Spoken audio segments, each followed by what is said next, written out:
Okey, kita nak pergi kat Big C depan tu. Big C depan tu ada money changer. So kita tukar duit daripada hari tu masuk, tak tukar duit lagi. Ni baru nak tukar duit daripada semalam kot. Oh bukan, daripada pagi tadi kita masuk 7E, kita pakai Alipay. Kita pakai Touch 'n Go nya e-wallet, pakai Alipay, hentam saja. So sekarang ni duit dah tak ada dah. Hanya kita pinjam kat Rafi. Rafi pun tinggal sikit. Dia pun dah bising-bising. Dia cakap dia akan kenakan 3.75 interest. Nasib baik dia rendah lah daripada Along. Okey lah kan. Rafi Long nama dia, Rafi Long.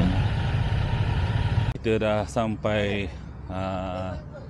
Big C dekat level 2 dia nak pergi lah. Dia mau pergi lah. Dia nak tukar duit daripada tak tukar. Padikap.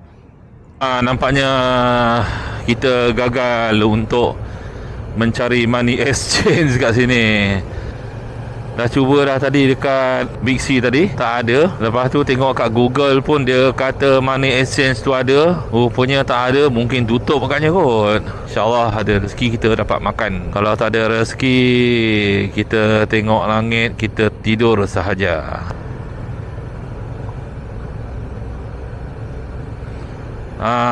Kita baru saja melepasi Clock Tower.